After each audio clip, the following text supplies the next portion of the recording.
to go to the moon in this decade and do the other thing. Not because they are easy, but because they are hard. Em julho de 1969, com o mundo inteiro segurando a respiração coletiva, a NASA atingiu uma meta que estava literalmente fora do mundo. Ela colocou os primeiros humanos na Lua. One small step for man, one giant leap for mankind. Isso foi há mais de 53 anos. Anos mais tarde, em 19 de dezembro de 1972, aconteceu a última missão da NASA à Lua. Quase 50 anos mais tarde, a NASA ainda não colocou outro humano na Lua. Apesar do avanço da tecnologia e da crescente conscientização, a NASA não tem sido capaz de replicar os sucessos dos anos 70. O que aconteceu? Neste vídeo, nós exploramos a verdadeira razão por trás do fracasso da NASA em avaliar mais astronautas para a Lua em décadas. Um dos vizinhos mais próximos da Terra é a Lua. No entanto, como a distância é medida na escala cósmica, isso é cerca de 384.400 quilômetros. Se você fosse capaz de dirigir até a Lua, levaria quase 6.000 horas indo a 64 km por hora. No entanto, os astronautas o fazem lá mais rápido. Os voos humanos para a Lua levam mais tempo do que as missões não tripuladas, já que a NASA, obviamente, tem que ter cuidado se os astronautas quiserem pousar em segurança. Em média, as 9 missões tripuladas da NASA para a Lua, incluindo o Apollo 8, Apollo 10, Apollo 13 e as 6 que realmente pousaram na superfície, levaram pouco mais de 78 horas ou 3 dias e 6 horas para chegar à órbita lunar. A missão mais rápida foi a Apollo 8, que levou 2 dias, 21 horas e 8 minutos, enquanto a Apollo 17 levou a mais longa, com um tempo de 3 dias, 14 horas e 41 minutos. Estes tempos incluem o tempo gasto na órbita da Terra. A Lua fascinou os humanos o suficiente para ousarmos mandar alguns de nós percorrer a enorme distância para verificar as coisas. Enquanto olhava para a Lua à noite, você já se perguntou de onde ela veio? Existem várias teorias sobre a origem do satélite da Terra, e você pode escolher qualquer um. A hipótese do impacto gigante diz que a Lua se formou quando um objeto foi esmagado na Terra em seus primeiros dias. A própria Terra veio da sobra da nuvem de poeira e gás orbitando o jovem Sol. O sistema solar primitivo era um lugar violento e foram criados vários corpos que nunca se tornaram planetas cheios. Embora Plutão possa vir à mente como um exemplo de tais corpos, um deles caiu na Terra não muito depois que o jovem planeta foi criado. Conhecido como Theia, o corpo do tamanho de Marte colidiu com a Terra, jogando pedaços da crosta do jovem planeta no espaço. A gravidade entrou ligando as partículas ejetadas e, assim, a Lua, o maior satélite do sistema solar em relação ao seu planeta hospedeiro, passou a existir. Este tipo de origem explicaria por que a Lua é constituída predominantemente por elementos mais leves, tornando-a menos densa que a Terra. Essencialmente, o material que a formou veio da crosta, deixando o núcleo rochoso do planeta intocado. À medida que o material se reunia em torno do que restava do núcleo de Theia, ele teria se centrado perto do plano eclíptico da Terra, o caminho que o Sol percorre através do céu, que é onde a Lua orbita hoje. Pelo menos um ponto em apoio à teoria é que a Terra e a Lua têm composições semelhantes. Há também a teoria da coformação, que é ainda mais interessante. O princípio por trás desta teoria é que as luas podem se formar ao mesmo tempo que os seus planetas-mãe. A gravidade teria feito com que os materiais do sistema solar inicial se juntassem ao mesmo tempo em que a Terra foi formada, a partir de partículas que se ligam entre si graças à gravidade. Um sistema planeta-lua como este teria uma composição semelhante, o que na verdade é o caso. Este tipo de lua também estaria localizado exatamente onde a Lua está localizada. O cientista Robin Canup propôs que a Terra e a Lua fossem formadas ao mesmo tempo quando 2 objetos maciços 5 vezes mais pesados que Marte colidiram. Aparentemente, tem que haver uma colisão para que qualquer coisa se forme no cosmos. A teoria de Canup continua que, após a colisão, os 2 corpos de tamanho semelhante voltaram a colidir. Sim, outra colisão. A Terra, então, se formou e foi cercada por um disco de material que se combinou para formar a Lua. E aqui está a terceira teoria, que, felizmente, não envolve nenhuma colisão com a Terra. Talvez a gravidade da Terra tenha arrancado um corpo que passava, o aprisionando e o tornando seu. Isso não é estranho no cosmos, já que outros planetas têm suas luas da mesma forma. Um caso em questão é Marte e suas luas gêmeas, Phobos e Deimos. Esta teoria diz que um corpo rochoso formado em outro lugar no sistema solar poderia ter sido arrastado para a órbita ao redor da Terra. No entanto, tais orbitadores são frequentemente de forma estranha ao invés de corpos esféricos como a Lua. Além disso, seus caminhos não tendem a alinhar-se com a eclíptica do planeta pai, que é o caso da Lua. Independentemente de como a Lua surgiu, no início dos anos 60, os Estados Unidos estavam interessados em enviar humanos para a Lua. O esforço começou formalmente quando o presidente J.F. Kennedy fez um apelo para uma sessão especial conjunta do Congresso no dia 25 de maio de 1961. Ele disse em parte: "Eu acredito que esta nação deve se comprometer a atingir o objetivo, antes que esta década termine, de desembarcar um homem na Lua e devolvê-lo com segurança à Terra." No entanto, a história das missões da NASA na Lua não estará completa sem a menção da corrida espacial envolvendo a União Soviética e os Estados Unidos. Semanas antes do discurso de Kennedy, a Rússia havia lançado Yuri Gagarin ao espaço em uma nave espacial que orbitava a Terra, conquistando o título de primeiro homem no espaço. Os Estados Unidos, como nação, queriam puxar um para trás, e isso garantiu que houvesse muito apoio ao programa lunar de Kennedy, conhecido como Missão Apollo. 5 anos após o discurso do presidente, a NASA estava pronta para conduzir a primeira missão Apollo não tripulada.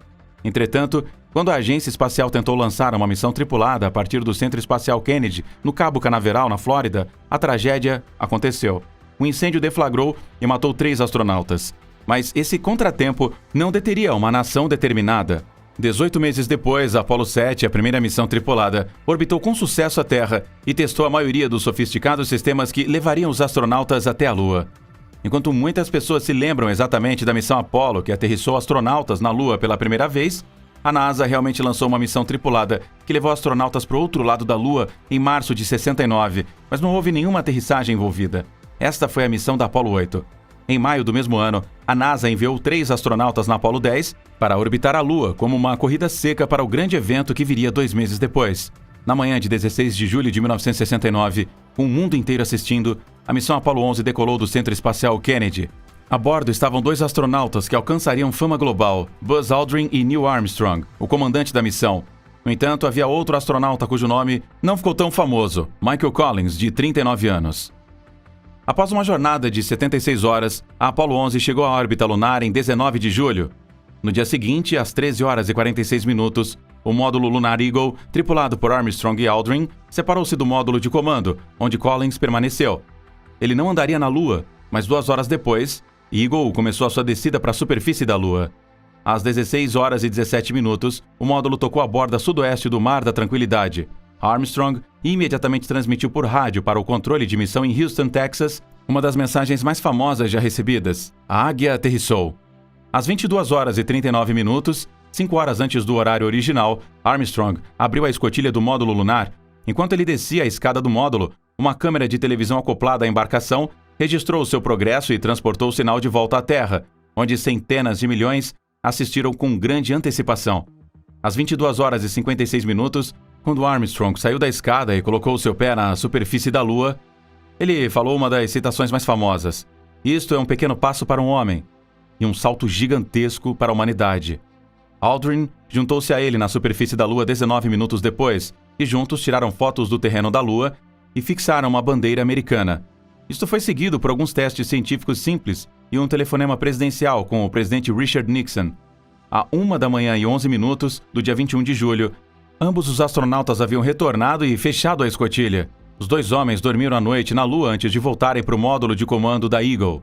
Eles pegaram amostras e voltaram para Collins, para a viagem de volta para casa, que terminou com um splash no Oceano Pacífico ao 12h e 50 minutos da manhã de 22 de julho. Para as boas-vindas dos heróis, Aldrin e Armstrong se tornaram celebridades instantâneas. A NASA repetiria o pouso da Lua mais 5 vezes, antes de voltar no dia 14 de dezembro de 72.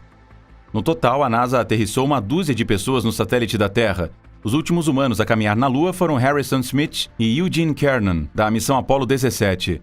20 missões da Apollo foram planejadas, mas as últimas 3 foram canceladas. O que exatamente aconteceu ou não aconteceu? Após a conquista da Lua, o próximo passo lógico foi estabelecer uma presença permanente lá. A partir daí, a NASA poderia se expandir para montar um depósito de combustível para enviar naves espaciais ao espaço profundo, facilitar o lançamento de telescópios espaciais massivos, como o telescópio espacial James Webb, preparar para missões tripuladas a Marte ou até mesmo dar o pontapé inicial de turismo à Lua. No entanto, vários obstáculos se colocaram no caminho da NASA. Embora o espírito de competição tenha impulsionado o projeto no estágio inicial, houve oposição a toda a missão. No dia em que a Apollo 11 decolou, nem todos na área de lançamento estavam aplaudindo. Um grupo de 500 manifestantes, na sua maioria afro-americanos, liderados pelo líder dos direitos civis Ralph Abernathy, chegou ao lado de fora dos portões do Centro Espacial Kennedy alguns dias antes do lançamento. Eles trouxeram com eles 2 mulas e uma carroça de madeira para pressionar o contraste entre o foguete Saturn V branco, brilhante, e as famílias que não tinham condições de comprar comida ou um lugar decente para viver. Se você não sabia quem era Abernathy, ele era um associado próximo de Martin Luther King Jr. Abernathy liderou a Marcha dos Pobres depois que King foi assassinado. Foi um ano depois que a NASA lançou Armstrong e seus companheiros astronautas à Lua, e Abernathy e seus camaradas estavam presentes para mostrar o seu descontamento. O programa Apollo teve um efeito divisor sobre a população americana. Enquanto uma facção apoiava a missão e via como um projeto unificador e energizante, outro fator o considerava um desperdício de dinheiro e prioridades inapropriadas. O último grupo sentiu que o dinheiro poderia ser melhor gasto para resolver os problemas da sociedade americana. A pergunta era: os Estados Unidos deveriam ter gasto 20 bilhões de dólares para ganhar uma corrida para colocar o primeiro homem na Lua? Ou o país deveria, ao invés disso, ter assumido esse tipo de compromisso financeiro e político para enfrentar a série de problemas que assolam o planeta, incluindo discriminação racial, poluição e desigualdade de gênero? Abernathy se reuniu com o administrador da NASA na época, Thomas Paine, e pediu que a NASA apoiasse o movimento para combater a pobreza, a fome e outros problemas sociais da nação, o que Paine concordou em fazer. Em justiça, a NASA tentou cumprir as promessas feitas por Paine a Abernathy. Por exemplo, os engenheiros da NASA pegaram sensores inicialmente usados para detectar contaminantes em cápsulas espaciais e os converteram para medir a poluição do ar urbano. Outro projeto pegou o isolamento da espaçonave e fez novos tipos de paredes e janelas para habitações públicas. Um ano após o pouso icônico, a oposição ao programa permaneceu forte. Jill Scott Heron até lançou uma canção com letras de músicas que se opunham às missões. Nos meses e anos seguintes, o apoio ao projeto diminuiu. A nação havia gravado seu triunfo sobre a União Soviética e tinha seguido em frente. Outras questões tomaram o centro do palco, como a Guerra do Vietnã, os direitos civis, os direitos das mulheres, o meio ambiente e etc. Menos de um mês depois que os astronautas voltaram à Terra, quase 500 mil jovens fizeram caravanas, pegaram caronas e caminharam pelo trânsito parado até o Festival de Música de Woodstock, no norte de Nova York, onde dançaram na chuva e na lama para canções críticas ao país, especialmente por seu envolvimento na Guerra do Vietnã. Mas e a história? Mudou hoje? A resposta é não. O interesse do público na exploração lunar continua sem força. No auge do programa Apollo, apenas 53% dos americanos disseram que achavam que o programa valia o custo. Na maior parte do tempo, a aprovação da Apollo pelos Estados Unidos ficou abaixo dos 50%. Mais recentemente, mais de 57% dos entrevistados de todo o país, em uma pesquisa do Insider, concordaram que retornar à Lua é uma meta importante para a NASA. Mas esse número não conta a história, porque apenas cerca de 38% disseram que a NASA deveria enviar humanos vivos diretamente para a Lua. Outros que querem que os Estados Unidos pousem na Lua dizem que os robôs poderiam fazer a exploração lunar. Curiosamente, os americanos não são totalmente avessos a missões tripuladas para o espaço profundo. 63% diz que a NASA deveria se concentrar em enviar astronautas para Marte.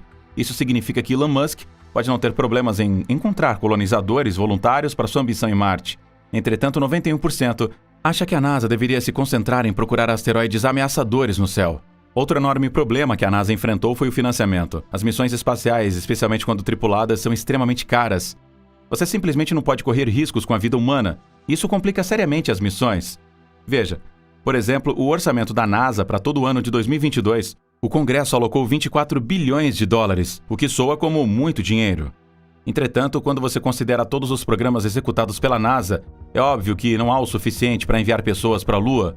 O JWST, por exemplo, custou cerca de 10 bilhões de dólares. A NASA também está financiando o Sistema de Lançamento Espacial, o SLS, que se tornou um afundamento de dinheiro. A NASA também está concedendo um contrato de quase 4 bilhões de dólares à SpaceX para um sistema lunar de aterrissagem humana. A NASA também tem que financiar missões ao Sol, não tripuladas, é claro, também o Cinturão de Kuiper, o Telescópio Espacial Nancy Gray, e a lista não para.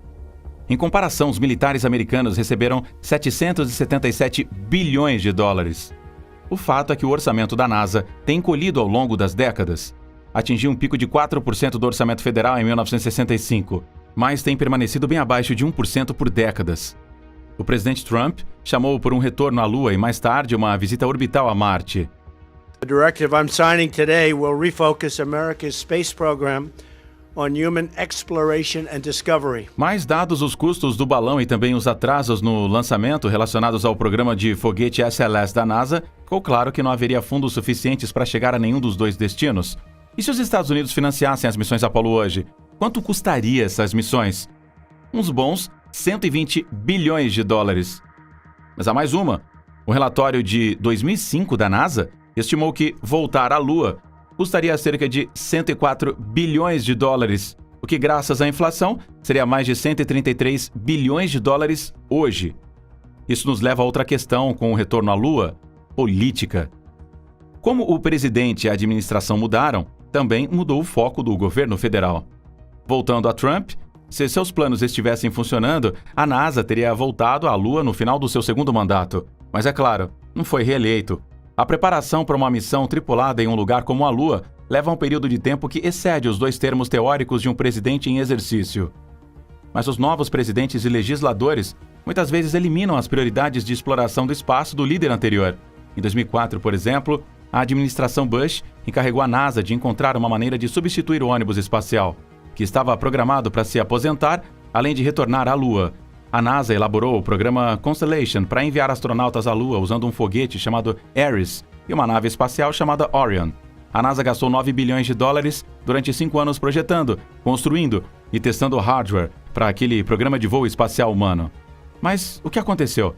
O presidente Barack Obama tomou posse. O Government Accountability Office lançou um relatório sobre a incapacidade da NASA de estimar o custo da Constellation, e Obama decidiu cancelar o programa e aprovou o foguete SLS em seu lugar.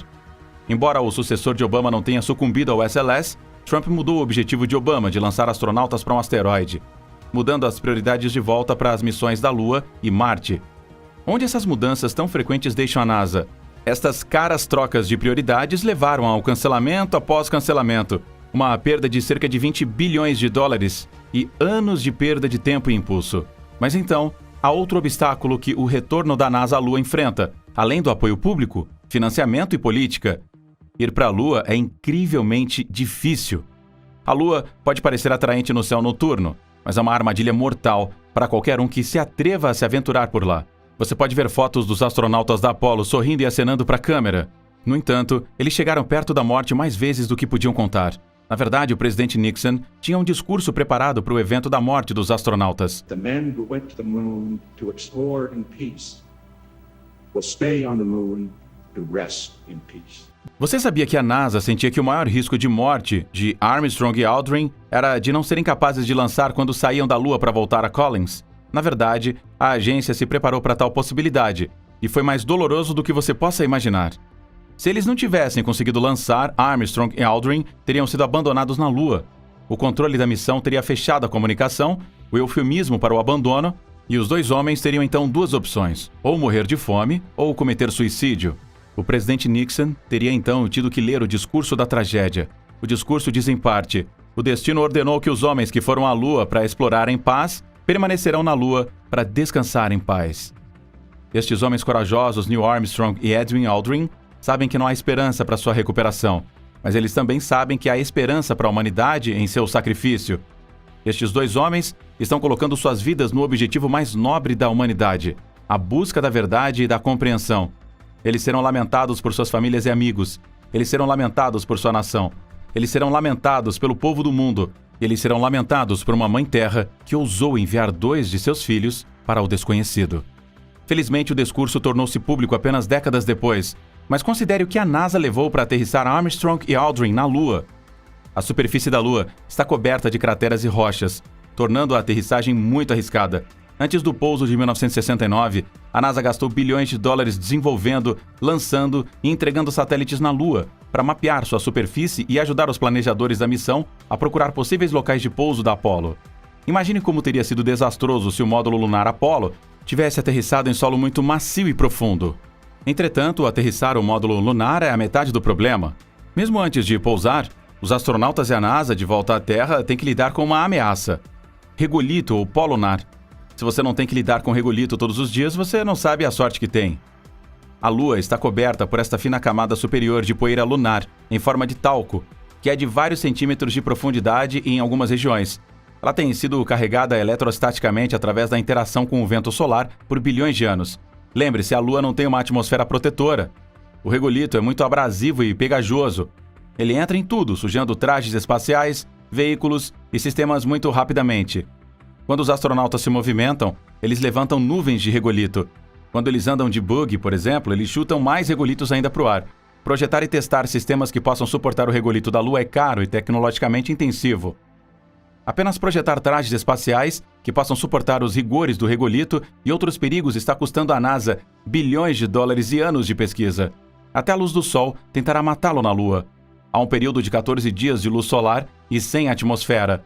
Você está completamente à sua mercê. Se você sobreviver, você vai lidar com mais de 14 dias de escuridão completa, onde algumas das temperaturas mais frias do universo vão tentar acabar com você. Mais um problema é a força de trabalho da NASA. Enquanto a agência tem muitos indivíduos talentosos em sua folha de pagamento, o fato é que eles estão envelhecendo. Pesquisas recentes mostram que mais crianças americanas querem se tornar estrelas do YouTube do que astronautas da NASA. Como isso é um problema para a NASA para voltar à Lua? Não há como fugir dela. Os jovens são essenciais para esse tipo de esforço. É de lá que vem a maioria das centelhas de ideias. Por exemplo, a idade média das pessoas no controle de missões da Apollo 13 era de 26 anos, e eles já tinham um monte de missões sob seus cintos. Hoje, a média na Johnson Space Center da NASA é de quase 60 anos. Vamos ouvir o que você acha do retorno da NASA à Lua na seção de comentários abaixo.